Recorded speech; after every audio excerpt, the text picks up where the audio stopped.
The Texas 7, Texas, 2000. The sound of shouting and metal crashing echoed through the narrow prison hallway. It was just after lunch on December 13, 2000, at the John B. Connally Unit in Texas.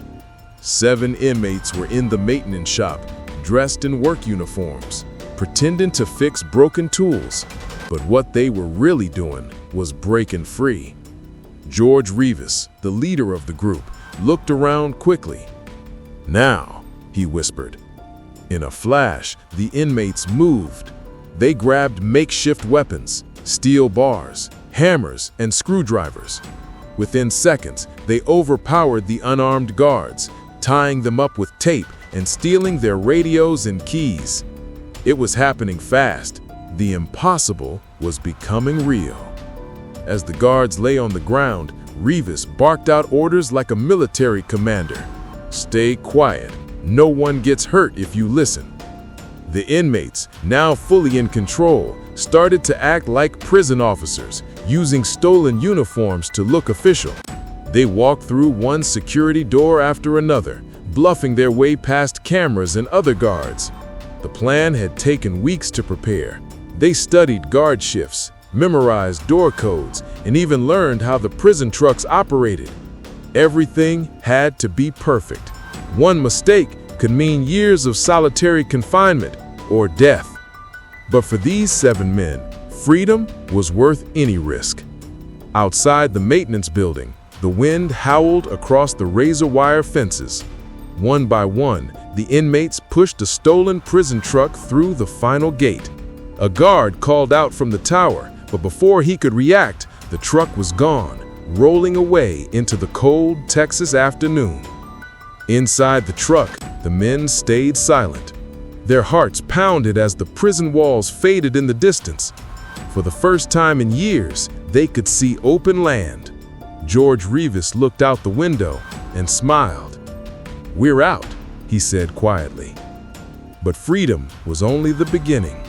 They had no money, no real plan, and the entire Texas Department of Criminal Justice would soon be hunting them down. As night fell, the news of the escape spread like wildfire. Police radios buzzed, helicopters were launched. Every roadblock in the state was on alert. But the Texas 7 had already vanished, leaving behind a trail of confusion and fear. The warden couldn't believe it. 7 men from a maximum security prison had simply disappeared. No alarms, no gunfire, just gone. And while Texas law enforcement raced to figure out how it happened, the escaped inmates were already planning their next move, one that would shock the entire country. The manhunt had just begun. The sun had just risen over the Texas horizon, but for the police, it was another sleepless night. Every highway, rest stop, and small town was being searched. The faces of the Texas 7 were already on TV screens across the country. Reporters called it one of the most daring prison escapes in American history. But the fugitives were far from scared. They were moving fast, switching stolen cars and hiding in abandoned houses. Their leader, George Rivas, kept everyone focused. "We're not done yet," he told them. "We need money, guns, and wheels if we're going to stay free." For days, they traveled from town to town, blending in with regular people. They shaved, changed clothes, and spoke politely whenever they had to interact with anyone. To most people, they looked like normal men, but underneath, they were dangerous, desperate, and always alert. Then came their boldest move, the robbery. On Christmas Eve 2000, the Texas 7 stormed into an Oshman sporting goods store in Irving, Texas. They came in wearing fake security uniforms, holding stolen pistols. Inside, they forced the employees and customers to the ground while they loaded up on guns, ammunition, and cash. It was supposed to be quick and clean, but outside, a local police officer named Aubrey Hawkins responded to a silent alarm. As he drove into the parking lot, his headlights flashed across the store's glass windows. The moment the inmates saw the patrol car, everything changed. Gunfire erupted. Bullets tore through the night air. Witnesses later said it sounded like a war zone. Officer Hawkins tried to take cover, but he was outnumbered and trapped. Within moments, he was fatally shot. The group grabbed what they could and fled the scene in stolen cars, leaving behind chaos and heartbreak.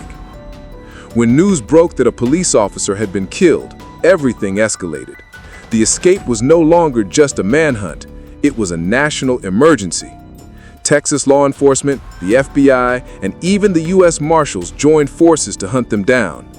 At every gas station, restaurant, and roadside motel, their faces stared back from wanted posters. People were terrified, and tips started flooding in. Meanwhile, the Texas 7 hid in plain sight. They watched the news, hearing their own names being read aloud. Some of them started to break under the pressure, but Rivas kept pushing them forward. He said, "We made it this far. We're not going back." The group made their way north, crossing state lines, hoping to disappear before the law caught up.